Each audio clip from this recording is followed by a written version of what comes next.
rounds.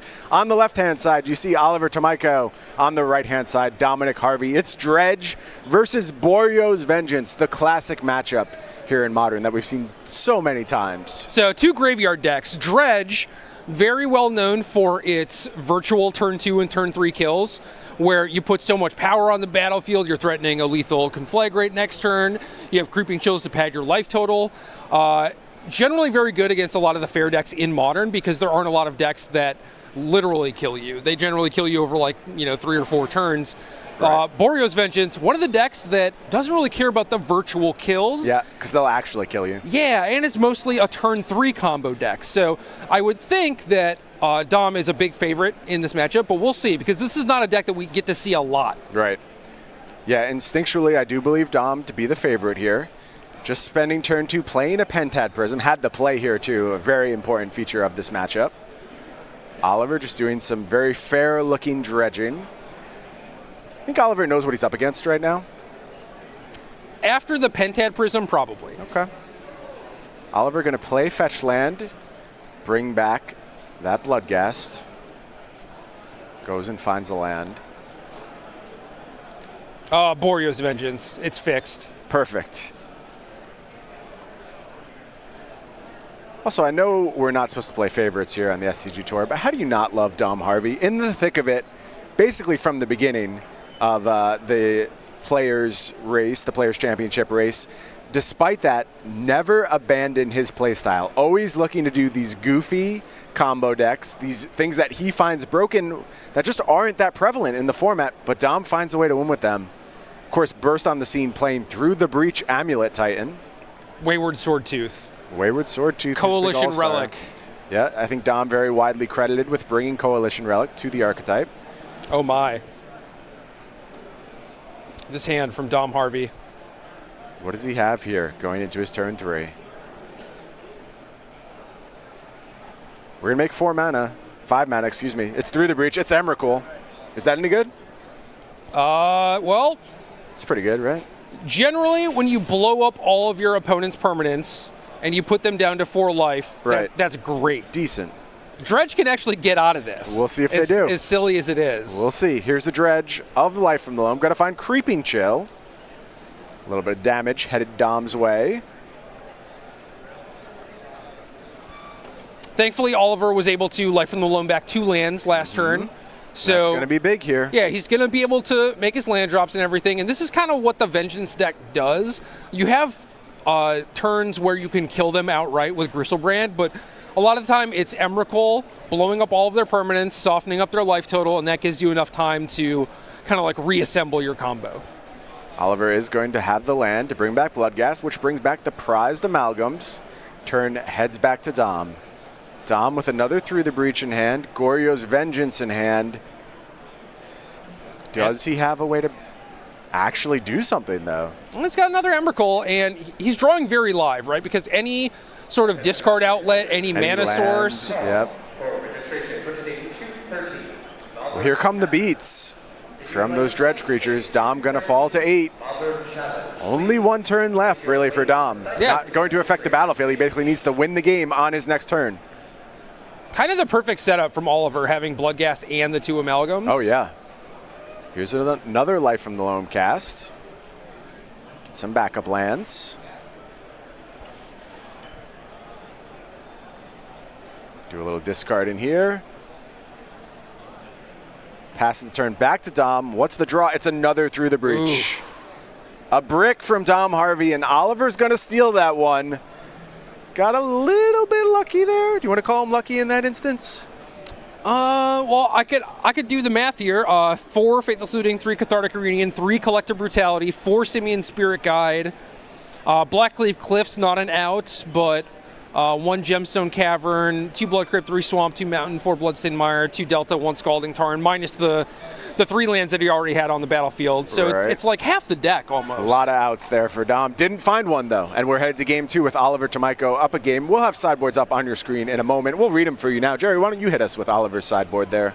If you missed it last round, like I said, same as Ethan Gaski's deck. 4 Nature's Claim, 2 Lane Line of the Void, 3 Lightning Axe, 3 Ancient Grudge, 1 Assassin's Trophy, 1 Alpine Moon, 1 Blast Zone. What are you doing if you're Oliver? Obviously, you start with Leyline of the Void. Yeah, you gotta love the ley lines, and you also have to respect the possibility that your opponent playing this very fast combo deck that also has access to black mana might also have Leyline of the Voids of their own. But again, the Boreo's Vengeance deck is a little bit faster, and maybe doesn't even have to care about graveyard hate necessarily because of that. Other than that, not a whole lot. You have things like Ancient Grudge that you could use to disrupt the Pentad Prisms. Dom also has access to things like Generator Servant, which is a pretty nice one for generating hasty Ilarg the Raise Bores. So you could do things like Lightning Axe to try and kill that, but realistically, I think you should probably just stick to your plan A.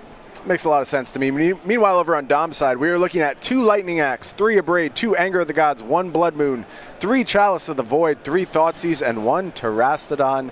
Not a lot of typical graveyard hate there from Dom Harvey. No, like I said, that's not surprising. Right. So Anger of the Gods is definitely a good one. Things like Chalice of the Void, Thoughtseize, like you could look at them. Thoughtseize in particular, I think, is fine on the play because if you get to take your opponent's 1 way to actually like discard cards, get cards in the graveyard, and start dredging, I think that's fine. But seeing as how Dom has matchup edge, I think it's fine to just lean on that. What do you think about Blood Moon? No. No? It's so slow. Okay. I mean, he's got acceleration. He's got Simian Spirit Guide. He's on the play. Right, but then you just use all your resources and like shut them off of green mana, like green and black mana. Right. May not do enough. And I think that's fine, but realistically, Oliver just wants to put some power on the battlefield. And if you have no way to deal with that, you're just going to be in trouble no matter what. No, that's fair. So big week of Magic news. We're seeing all these new crazy Modern Horizons spoilers. I was super excited because they showed some squirrels, Jerry, and that means my SCG personality token is unlocked. You got lucky. I got very lucky, but these other folks don't have to get quite as lucky. Their cards are already seen some play. You see Sheldon Menery, Benny Smith, Ben Friedman, Shaheen Surani, and Ari Lax. And our SCG personality tokens featuring those folks this round. You get yours all throughout May and June. 5 are included with your summer VIP upgrade at SCGKY. Also, come out, enter one of these opens, one of these classics. You'll get a copy of those personality tokens. And they come with your orders over at StarCityGames.com. $20 or more. Get you a nice set of those personality tokens. Can I just say that Ari Lax being an angel token physically pains me? Why? Are you saying he's not an angel, Jerry? Yes. Okay. Absolutely. You and Ari are going to have to sort that one out. And given that it exists as an angel token, and Ari likely had input on that, I think he knows that it's a joke, and that he knows that he's not an angel. So yes, I do think that is a tongue-in-cheek representation as an angel from Ari Lax. Not to say Ari's a bad guy. No, he's a good guy. I like Ari quite a bit. He's just kind of abrasive, you know? Yep. Ari is a very opinionated person. He's right a lot, and he'll let you know about it.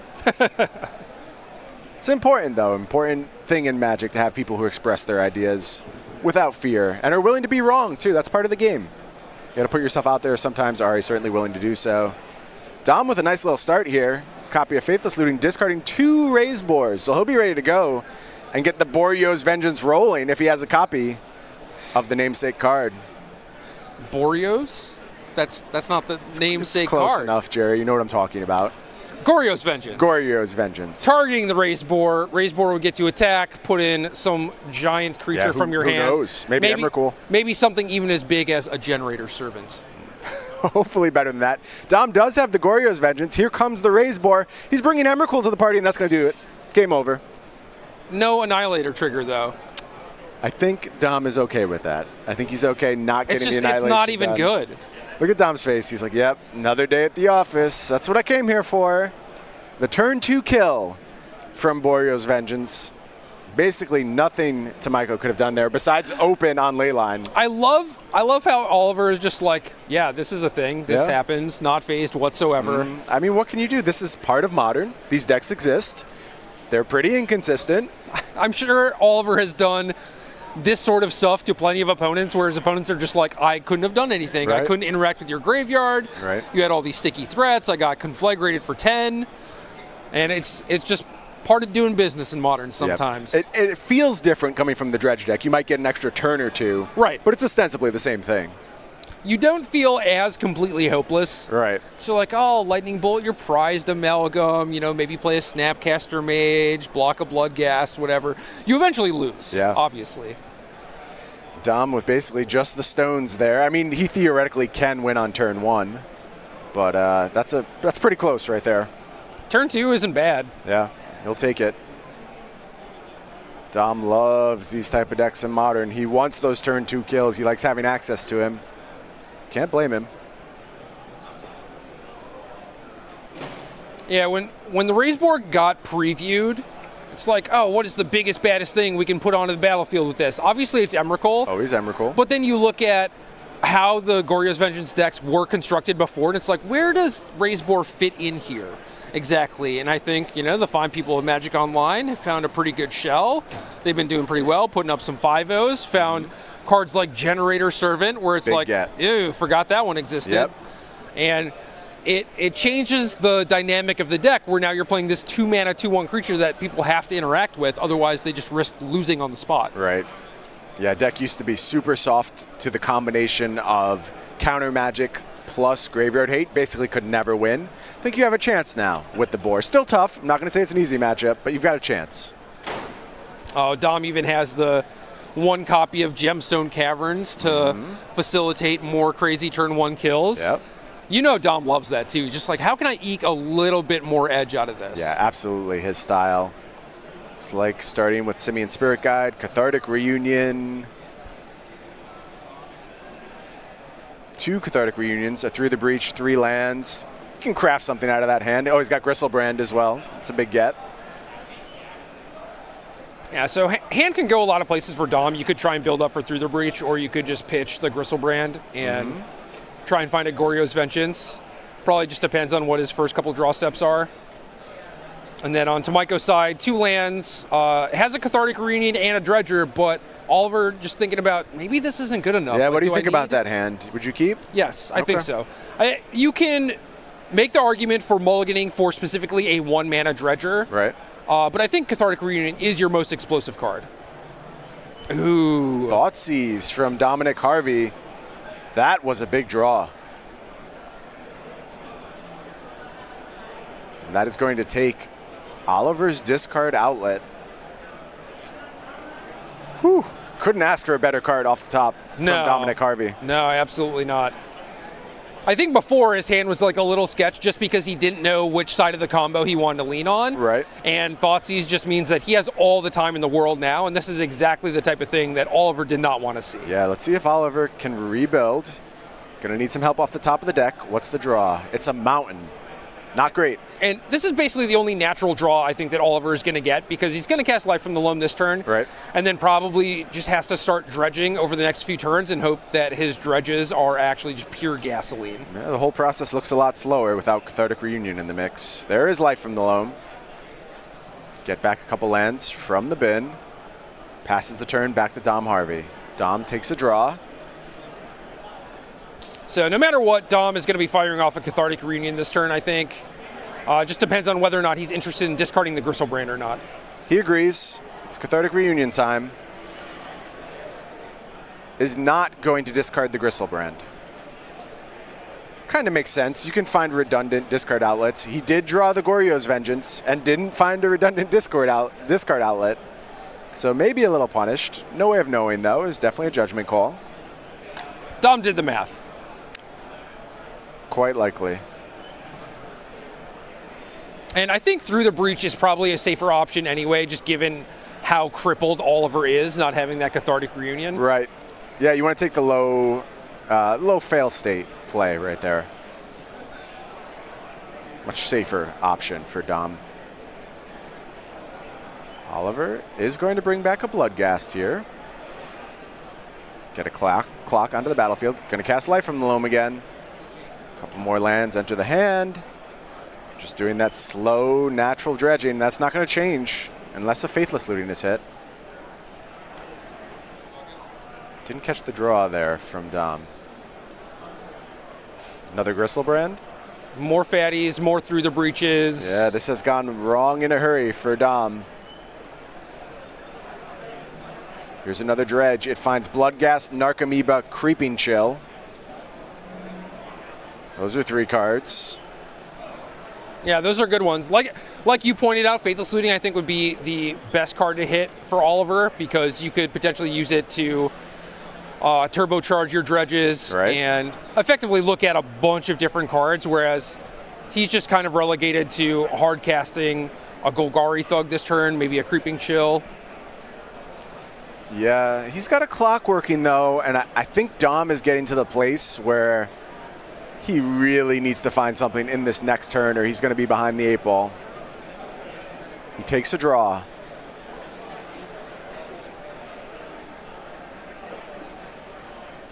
Can't see what he found. It is Faithless Looting. Huge draw from Dominic Harvey. That might be it. Draws 2. Going to be able to pitch Gristlebrand. You can pitch the Boar. Pitch the Boar.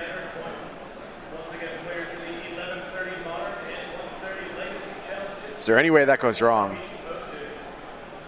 Really isn't, right? I don't think so.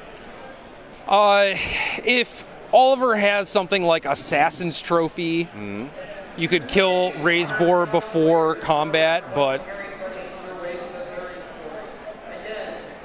I don't think there's really any reason to play around that because if you Goryo's Vengeance the Gristlebrand outright and Oliver has Trophy, I'm not sure that you could actually pay 7 life with the Gristlebrand anyway.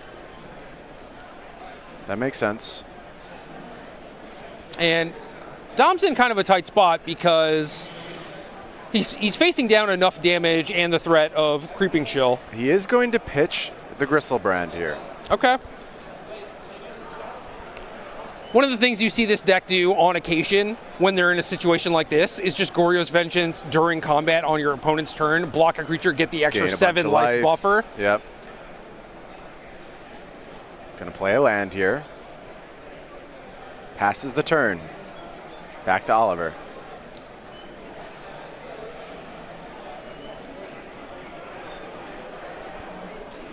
So I think Dom's body language changed enough when he drew the Faithless Looting and the order that he discarded the cards, where it's like discard the Raise Boar, think a little bit, then discard the Gristlebrand. Oliver knows something's up. Yeah, he should know that Dom has Spirit Guide and Goryo's Vengeance at this point. I agree. And I think that kind of pushes me away from trying to make this play here. Yeah. Especially against a player of Oliver's caliber. Right. The thing is that Oliver doesn't have any counterplay to this, really. Like, he might know that it's there and it's happening, but he has to slow down anyway. Right. If he attacks, Dom gets to put in the Gristlebrand, block, prevent some damage, and actually gain a bunch of life. And if Oliver just doesn't attack and passes the turn, Dom can Goryo's Vengeance at end of turn, which will keep the Gristlebrand alive until his next turn. Fair enough. Gonna take a dredge here from Life from the Loam. A couple of Stinkweed Imps go into the bin.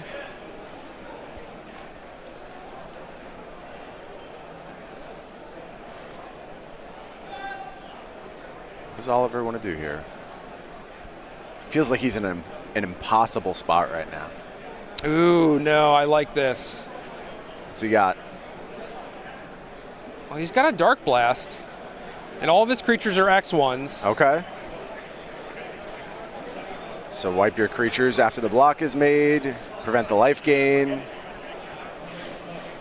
And then post-combat, Black Source Creeping Chill, maybe? Maybe.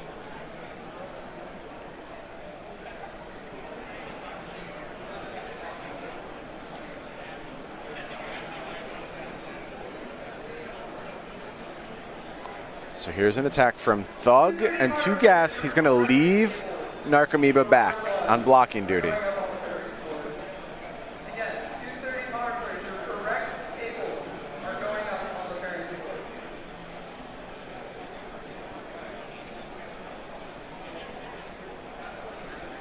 Incredibly tense situation right now. Yeah, so now if you're Dom, you're looking at 5 damage incoming. That would put you down to 7 life. You could still safely Goryo's Vengeance the Gristlebrand at Oliver's end of turn and be able to untap the Gristlebrand. But if you're trying to play around Dark Blast, Oliver could still just block with Narcomoeba, Dark Blast the Narcomoeba, and then Dom's at 7 life. Right. So I think Dom is just priced into doing this because Dark Blast isn't really a thing that he can afford to play around. Yeah, Dom agrees, makes the block. There goes the Blood Gas to the bin. No life game for Dom.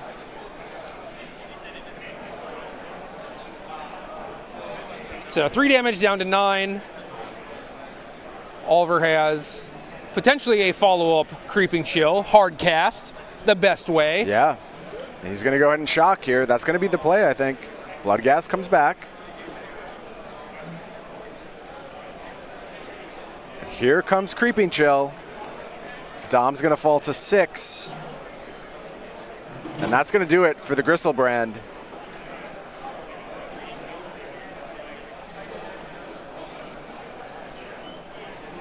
What happens in this game if Dom just bores there? I think he might just lose. So like he gets to attack for 13. Oliver could just take it pretty easily, and then Dom gains 7 life, but I don't think he can pay 7 life to draw cards because Oliver will just kill him on the swing back. Right, and Dom casts Faithless Looting, draws a couple cards, and is unable to find anything there, and you see the frustration on Dom's face. He's thinking, was there